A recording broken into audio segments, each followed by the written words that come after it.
warahmatullahi wabarakatuh. Perkenalkan, nama saya Weni Yuliana Ferry, mahasiswa Universitas Negeri Padang dengan program studi pendidikan guru sekolah dasar.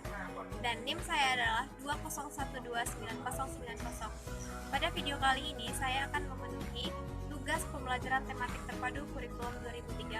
Terima kasih, selamat menyaksikan.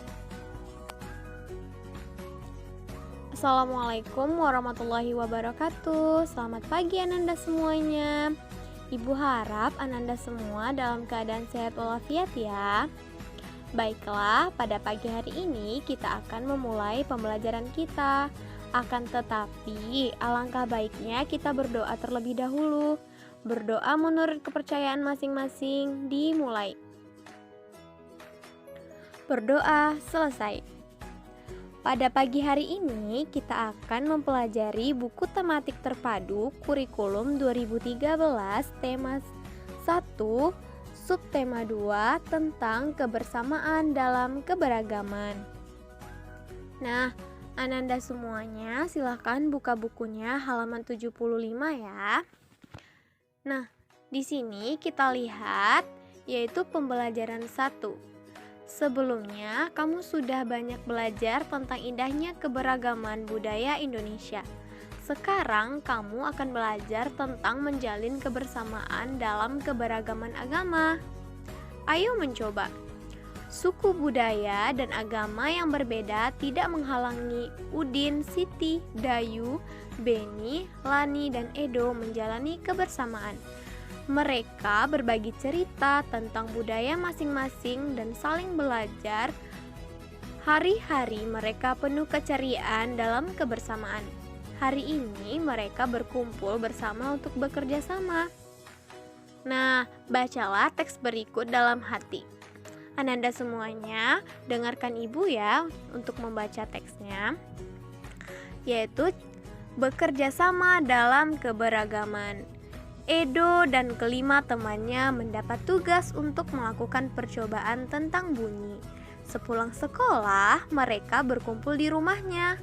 Setiap orang sudah menyiapkan peralatan yang dibutuhkan. Lani dan Siti membawa beberapa kaleng yang sudah dilubangi. Udin dan Beni membawa benang kasur. Mereka berkumpul di halaman depan rumah. Keenam sekawan siap bekerja sama melakukan percobaan.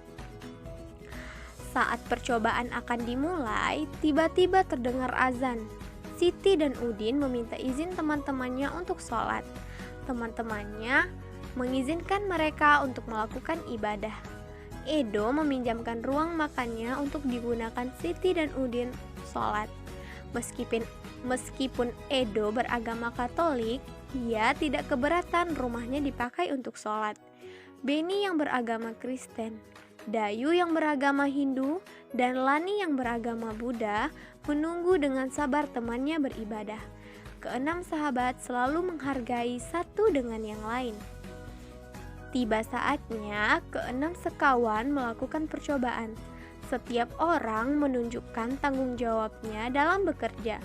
Tidak ada satupun di antara mereka yang duduk diam atau memberi perintah saja. Semuanya ikut bagian dalam percobaan. Saat Dayu membutuhkan pertolongan memotong benang, Udin membawakan gunting. Saat Edo kesulitan menalikan benang di kaleng, Siti ikut membantu. Keenam sahabat bekerja sama dengan semangat. Mereka hidup rukun, saling membantu meskipun berbeda agama. Nah, bacalah setiap paragraf dan tulislah gagasan pokok dan gagasan pendukungnya pada diagram yang telah disediakan. Nah, Ananda semuanya, kita telah membaca teks tersebut. Nah, kita dapat latihan yaitu membuat gagasan pokok dan gagasan pendukung pada diagram yang telah disediakan. Ananda semuanya, silahkan kerjakan latihannya dan kerjakan di rumah. Silahkan kalian bekerja sama untuk menentukan mana gagasan pokok dan mana gagasan pendukungnya. Kita lanjut ke halaman 80. Nah, sekarang setelah melakukan percobaan tentang perambatan bunyi, Edo dan sahabatnya juga belajar bersama tentang sumber bunyi. Mereka membaca buku yang menyatakan bahwa telinga bisa mengetahui sumber bunyi. Nah, ayo mencoba. Ayo kita membuktikannya dengan melakukan percobaan. Di manakah bunyi? Tujuan mengidentifikasi sumber dan tempat bunyi berasal. Alat dan bahan yaitu alat musik tradisional setempat, misalnya angklung. Langkah kerjanya, yang pertama duduklah di kursi dan tutup matamu dengan kain. Mintalah temanmu untuk memainkan alat musik tradisional, misalnya angklung di sekitarmu. Yang kedua, tunjuklah tempat yang kamu anggap sebagai asal bunyi. Berapa kalikah kamu menebak dengan tepat? Nah, buatlah laporan dari salah satu percobaan yang kamu lakukan. Nah, Ananda semuanya, silahkan kalian nanti sepulang sekolah membentuk kelompok dan kalian praktekkan dari contoh yang telah ada. Silahkan kalian menentukan di mana sumber bunyi yang berada di sekitar kalian dengan cara bergantian. Setelah itu, laporan kegiatan percobaan tersebut kalian dibikin di dalam buku dengan formatnya, yaitu ada nama percobaan, tujuan percobaan, alat dan bahan, langkah kerja, hasil percobaan, dan juga kesimpulan. Lanjut kita ke halaman 82. Indra pendengar, yaitu telinga. Kita wajib bersyukur kepada Tuhan Yang Maha Esa karena telah menciptakan bentuk tubuh yang paling sempurna. Salah satunya adalah kita diberi indera pendengar, yaitu telinga. Pintar semuanya. Dengan menggunakan indera ini, kita bisa mendengar berbagai suara seperti kicauan burung, suara air mengalir, dan juga musik. Apa saja bagian dan fungsi indera pendengar? Nah, hal apa yang perlu kita lakukan untuk merawatnya? Mari kita pelajari lebih jauh. Bagaimana telinga merasakan getaran? Semua bunyi membuat udara bergetar. Getaran bunyi mengenai gendang telinga yang berupa selembar kulit tipis. Saat itulah gendang telingamu juga mulai bergetar. Getaran dari gendang telingamu menjadi lebih besar di telinga tengahmu dan diubah menjadi pesan-pesan listrik di telinga dalammu. Apakah kamu pernah mengalami gangguan indera pendengar? Coba ceritakan. Nah, selanjutnya kita masuk ke halaman 83, yaitu dengan indera pendengar kita dapat mendengar bunyi-bunyi yang berbeda. Keanekaragaman bunyi yang berasal dari tempat ibadah dan dapat pula kita dengarkan. Ayo berdiskusi. Indonesia terdiri atas beragam agama. Perbedaan yang ada membutuhkan toleransi di antara pemeluknya. Pahamilah teks berikut dan diskusikan isinya dengan temanmu. Nah, Ananda semuanya, dengarkan ibu ya untuk membaca ceritanya. Belajar dari cerita. Pak Burhan selalu memulai kegiatan di kelas dengan berbagi cerita. Bukan Pak Burhan yang bercerita, tetapi anak-anak di kelas yang bergantian bercerita. Berbagi cerita selalu dinantikan oleh anak-anak. Semua ingin memperoleh kesempatan bercerita. Pagi ini, Pak Burhan mengajak anak-anak berbagi cerita seputar hari raya. Sehari sebelum hari Natal, yaitu di tanggal 24 Desember, aku dan keluarga berkumpul di rumah Opa, ujar Edo. Di hari itu, Oma pasti memasak makanan spesial yang jarang dimasaknya di hari lain. Papeda juga menjadi makanan spesial yang terhidang di dalam Natal. Kami sekeluarga berkumpul hingga larut malam dan mengakhiri makan malam dengan berdoa. Nah, kalau di hari Natal, pada tanggal 25 Desember, kami sekeluarga pergi beribadah Natal di gereja. Wah, ternyata hampir sama seperti Hari Raya Idul Fitri ya, ujar Siti. Kami pun di Hari Raya Idul Fitri selalu berkumpul dan saling memohon maaf dengan kerabat dan saudara setelah ibadah di masjid. Tambahnya, iya ya, sama seperti Edo pada hari Natal, saat Idul Fitri juga selalu ada makanan spesial, yaitu ketupat dan opor ayam. Udin menambahkan komentar Siti. Di Bali, menjelang Hari Raya Galungan, seluruh kampung selalu ramai dihiasi oleh penjor atau janur yang tinggi. Kami sekeluarga lebih sering pulang ke Bali menjelang Hari Raya Galungan agar bisa berkumpul dengan sanak saudara di sana. Sebelum merayakan bersama, keluarga melakukan kegiatan ibadah di pura pada pagi hari, kata Dayu. Ah, semua sudah bercerita, aku juga mau bercerita, Pak. Boleh ya, hari ini banyak yang berbagi cerita, pinta Lani. Pak Burhan dan teman-teman sekelas tertawa. Tentu saja boleh Lani, ayo sekarang giliranmu bercerita, ujar Pak Burhan. Nah, kamu pasti belum pernah mendengar cerita tentang kebiasaan keluargaku di Hari Raya Waisak. Sebenarnya sih tidak banyak berbeda. Ibu dan nenekku biasanya juga membuat masakan spesial menjelang Hari Raya Waisak. Saat ini nenekku yang paling tua, jadi semua keluarga akan datang ke rumahku untuk berkumpul pada hari Waisak. Selain menyediakan makan untuk keluarga, pada hari tersebut biasanya kami pun berbuat kebaikan bagi orang yang membutuhkan. Vihara rumah ibadah kami pun dipenuhi cahaya lilin dari umat yang hadir untuk menjalankan ritual ibadah di sana. Lani mengakhiri ceritanya. Berbagi cerita memang selalu menyenangkan. Kita bisa belajar dari banyak cerita, juga belajar dari teman yang berbeda, ujar Pak Burhan menutup kegiatan pagi ini. Nah, Ananda semuanya, itulah cerita yang belajar dari cerita. Berdasarkan cerita di atas, jawablah pertanyaan berikut. Yang pertama, apakah perbedaan yang dimiliki oleh keenam sekawan menghalangi mereka untuk berteman dan bekerja sama? Jelaskan.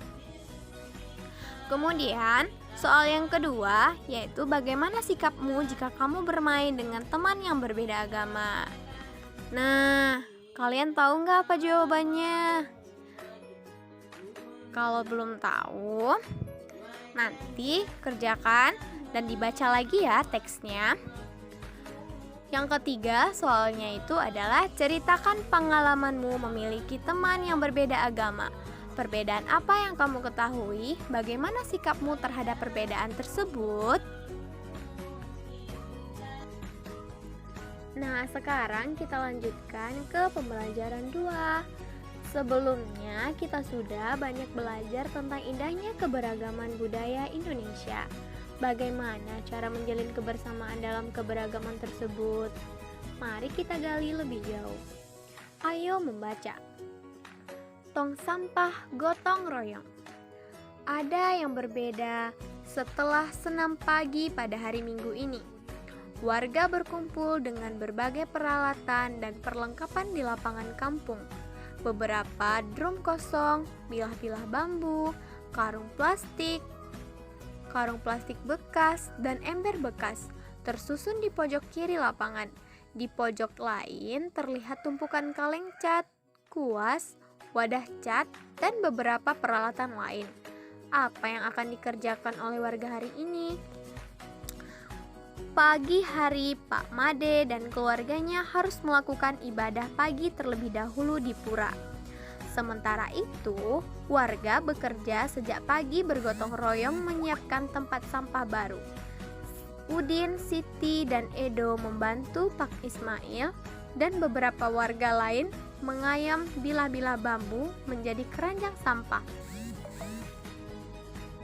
Keranjang ini akan menjadi tempat sampah kebun, seperti daun-daun kering, batang, dan buah berjatuhan di bawah pohon. Lani memilih untuk membantu warga yang memoleskan cat dasar putih pada ember dan drum bekas. Ada juga warga yang menambal lubang-lubang di karung-karung plastik bekas agar nantinya bisa dipakai kembali menjadi tempat sampah kering. Kira-kira pukul 10, Pak Made, Dayu dan keluarganya sudah kembali dari kegiatan ibadah. Tong sampah baru siap dihias. Pak Made, Ibu Made, dan Dayu berkeliling membuat pola hiasan di tempat-tempat sampah baru. Lani turut membantu Dayu.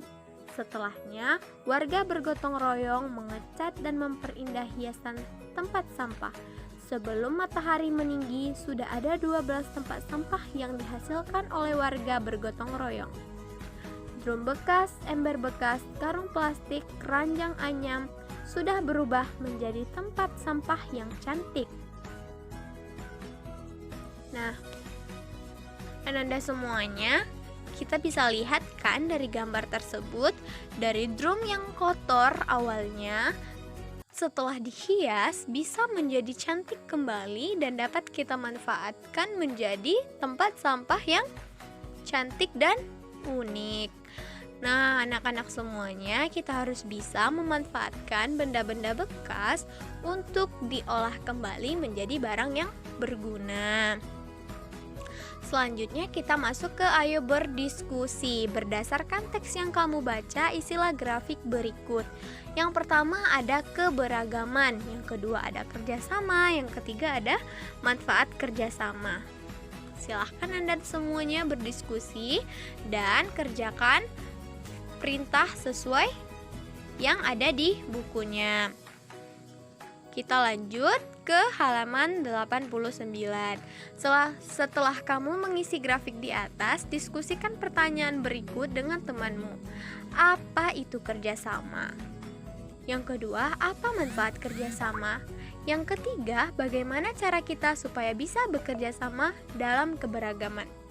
Nah, dari soal tersebut, yang pertama, apa itu kerjasama? Kerjasama adalah kegiatan yang dilakukan secara bersama-sama untuk meringankan beban atau meringankan pekerjaan. Kemudian yang kedua, apa manfaat kerjasama? Bisa kita lihat, kalau kita bekerja sama, semua pekerjaan itu akan terasa ringan dibandingkan dengan dilakukan secara sendiri-sendiri.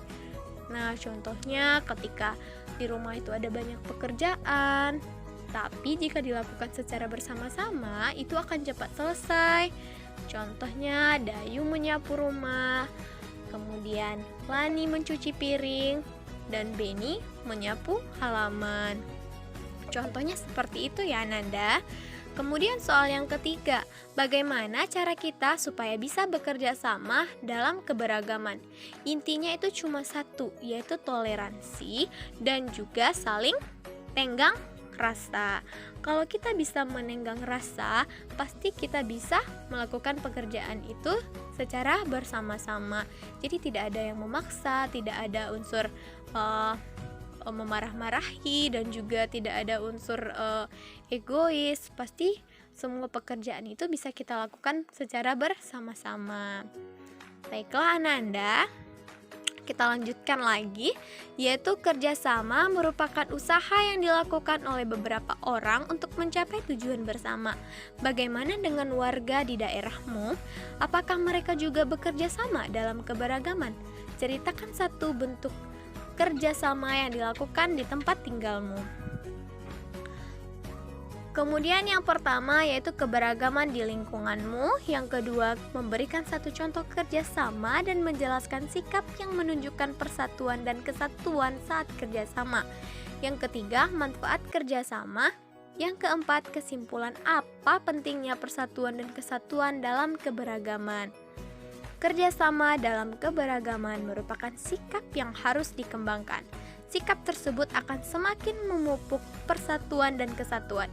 Jika setiap dari kita bekerja sama dengan baik, maka kebersamaan dalam keberagaman akan terus terjaga. Baiklah Ananda, cukup sampai di sini dulu pembelajaran kita pada pagi hari ini.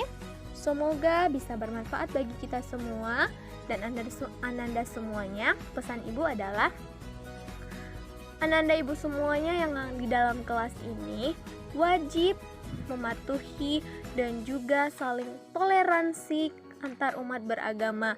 Tidak ada yang saling mencela dan tidak ada yang saling memaksakan kehendak antara sesama manusia, karena setiap kita memiliki kepercayaan yang berbeda-beda. Oleh karena itu, walaupun kita berbeda-beda, tetapi kita tetap satu. Jelas itu Ananda semuanya? Pintar semuanya. Baiklah, kita cukupkan materi kita.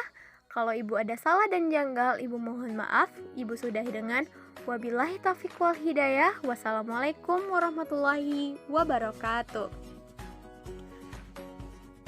Baiklah, sekianlah pemaparan materi yang dapat saya sampaikan. Saya Weni Yuliano Ferry dengan NIM 201299090.